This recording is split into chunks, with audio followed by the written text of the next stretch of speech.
Hi. Recently, I've been doing this kind of solo traveling, like backpacking around Vietnam. And these days, I've been doing a lot of reflection.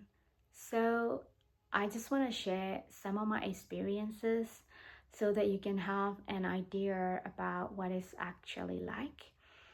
I'm going to talk about what it has helped me, and I'm not gonna frame it as a way like good things and the bad things. Instead, I will talk about why I would recommend everyone try it at least once, and also some of the things that you can mentally prepare for. And of course, this is completely based on my own experience, so it might be different for other people. But honestly, I really recommend everyone try it at least once in their lifetime. So I'm gonna share what it has helped me in a way like point by point. So the first thing is that solo traveling teaches you responsibility and decision making. Well, when you travel alone, especially to a new country, everything becomes your responsibility. Your safety, your budget, and where you stay and what you eat, and the people you meet, and how much money you have. All of it. You constantly have to think about everything and make decisions by yourself, and you are constantly like planning and thinking ahead, like where should I stay at, is this area really safe for me, or like what should I eat, and how can I take care of myself, and also how can I spend my budget. And all of the time, like you have to think, what are the best options with the resources that I have right now. So it can feel a little bit crazy sometimes because you are constantly thinking and planning and making decisions, but it's an incredible experience because it teaches you how to take responsibility for yourself and make decisions on your own.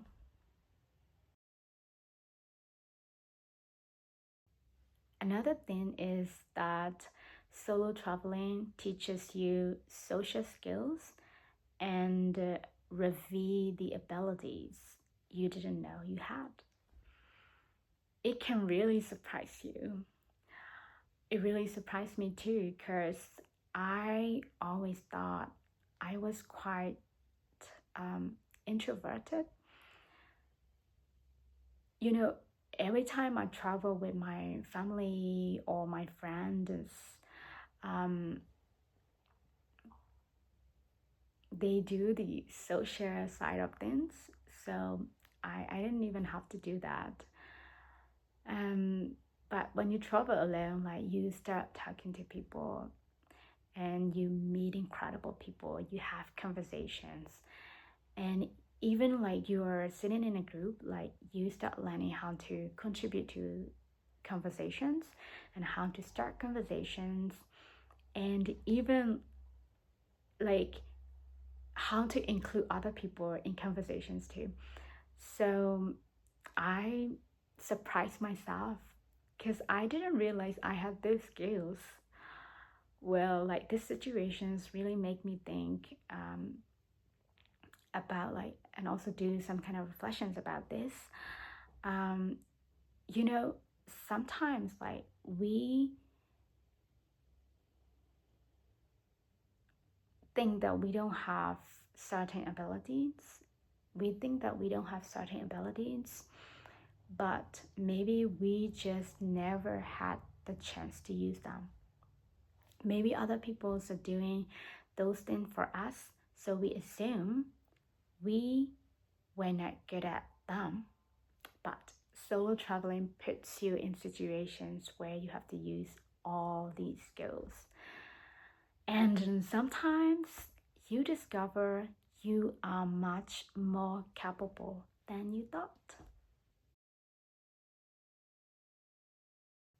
Another thing is that solo traveling is exciting and unpredictable. Every day feels different. You wake up and think, what am I gonna do today? Who am I gonna meet?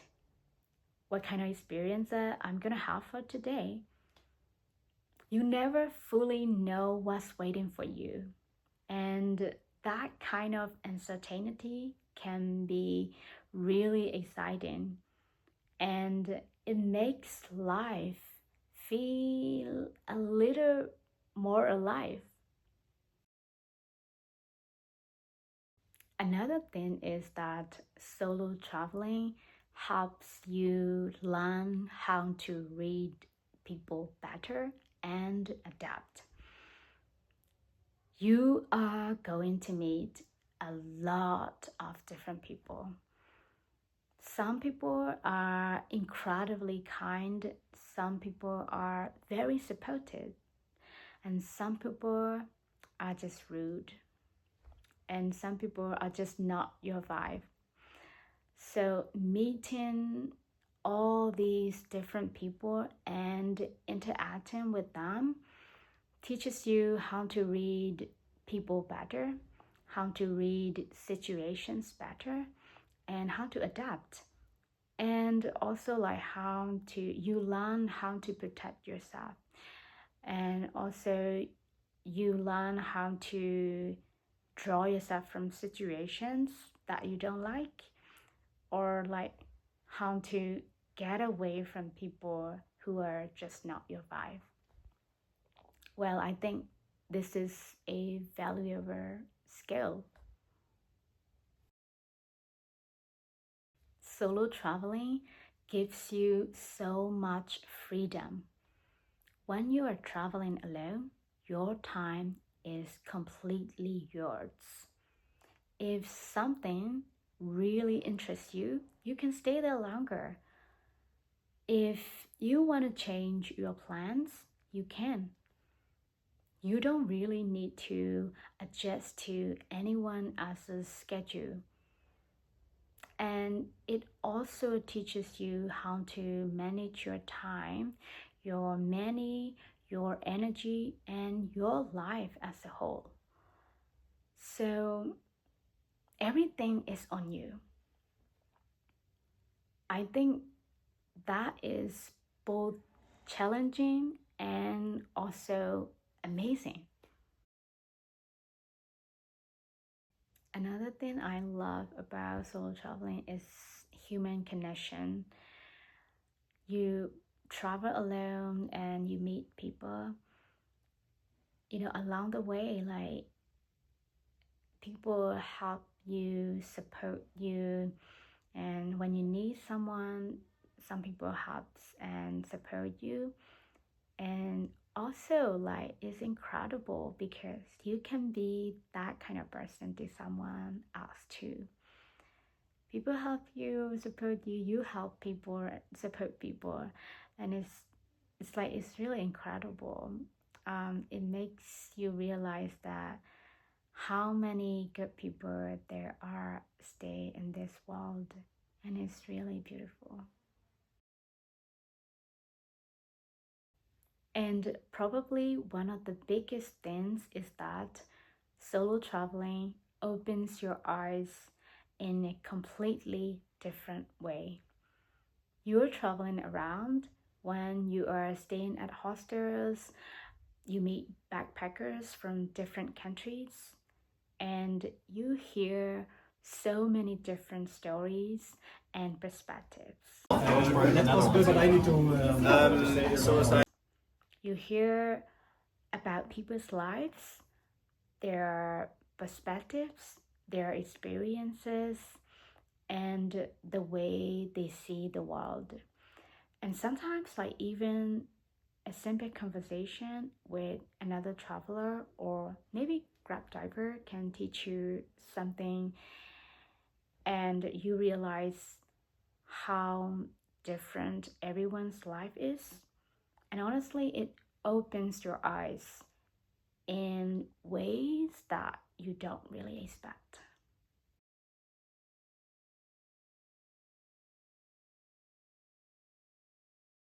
Now, let me talk about things that you have to mentally prepare for. The first thing is loneliness. Solo traveling is amazing, and yeah, you are going to meet a lot of people, but at the same time, there will be moments when you feel lonely.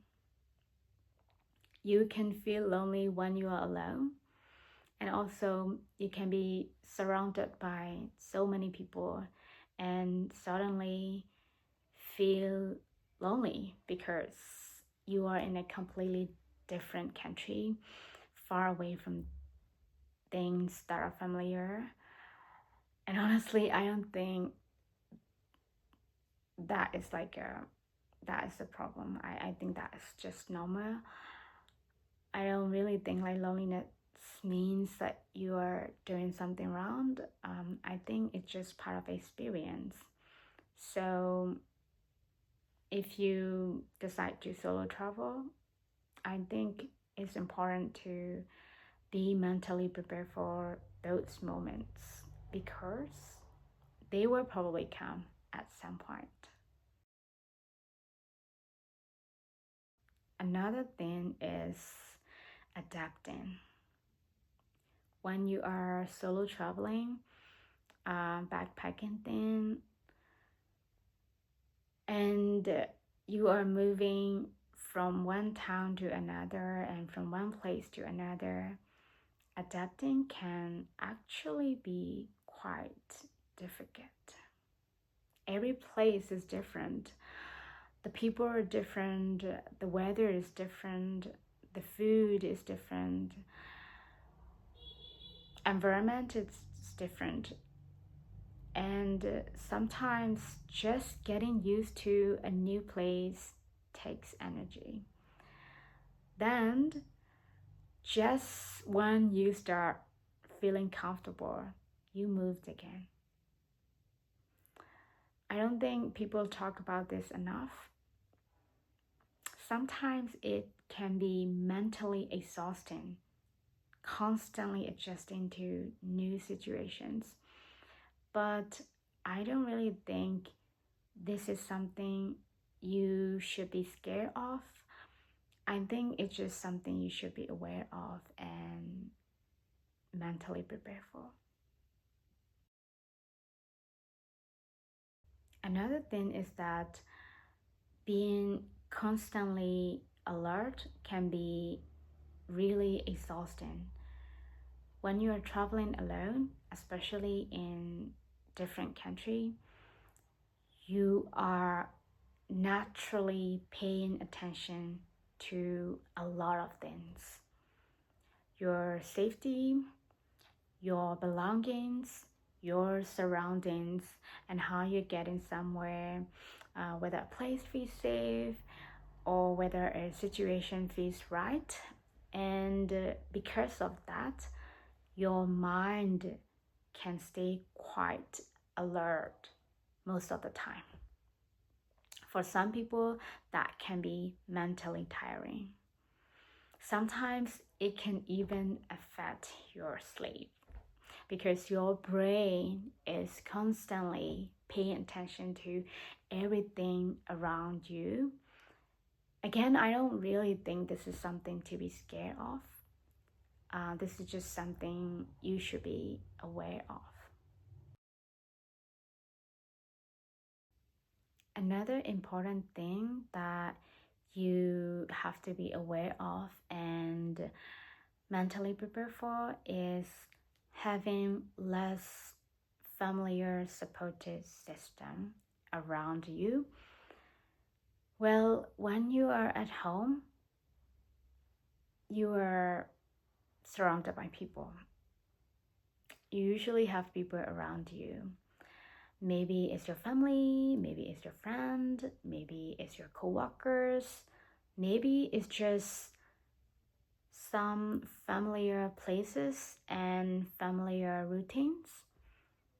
Sometimes like we don't really realize that how much comfort those things give us. But when you're traveling alone, especially for a longer period of time, a lot of that familiarity is gone. So when you have a really good day, you are experiencing that by yourself. And when you have a really bad day or difficult day, you also have to learn how to handle those emotions by yourself. I think that is one of the biggest challenges of solo traveling. And I also think that that is one of the biggest opportunities for your growth because you slowly learn how to be with yourself, how to support yourself, and how to handle both good moments and difficult moments. And honestly, I think this is one of the most valuable lessons solo traveling can teach you.